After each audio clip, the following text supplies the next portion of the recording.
All right. Let's continue with that extraction shooter on a budget of $0. Let's see what we do today. So we need to make it more modular. I need to convert the UI controller here into a singleton, and that's a good first step. Good, but in order to start this in multiple instances, we must go to debug, customize run instances, and then enable multiple instances. Here we have, let's try 2. Okay, let's try that. Here we go, one here, one here. One is in there. Good.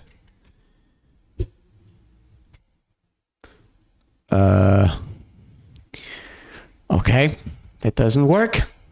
Good. And nothing.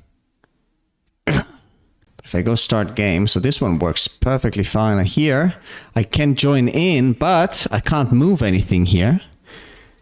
And on the second screen, it simply copies what is happening on the first screen. So there is something fishy. Let me figure this out. And what's now happening is I can, in fact, spawn in here, spawn in there, but on the second one, I can't, you see?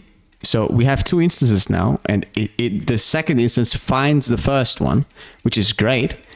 But I'm supposed to be able to move the second player here, which I can't. Okay, so I think I fixed it. Basically, the problem was why I couldn't move the second one was because if I put the instance, I need to set the multiplayer authority.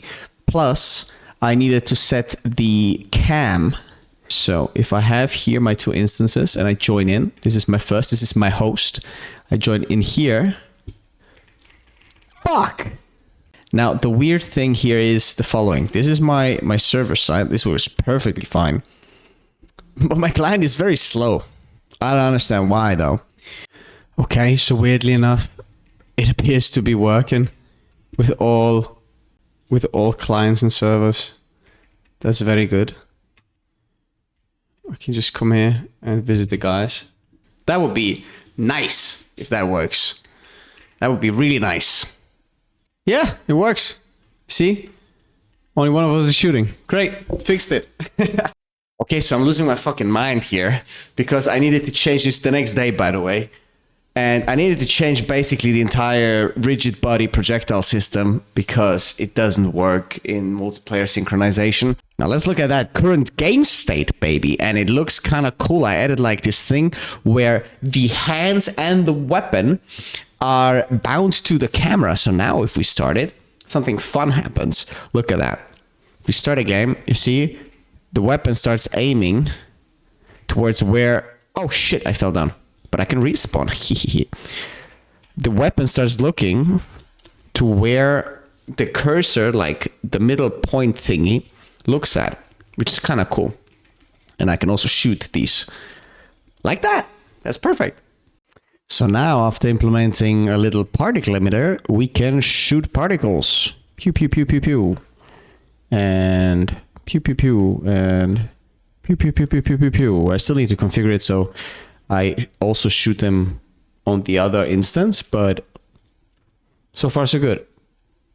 Very nice. I just implemented a way how we can switch weapons. Look at that. We can come here, we press 1, we have the melee weapon. And we press 2 and we have the gun, and it updates also on the other character, which is great. So we will have melee attacks and we have gun shooting. Pew, pew, pew, pew, pew. Pew, pew, pew, pew, pew, pew, pew. Melee. Melee is not implemented yet, but we'll get there. Alrighty, now I have now added a little bit of environment here. I added light baking into the game. So now we have crisp shadows, and you can also spawn. Now you have a player spawn that you can move around, and each player spawns at the player spawn, which is nice. And you can also switch now nicely the weapons, and they synchronize also with the other players, which is also nice. Look at that. Beautiful.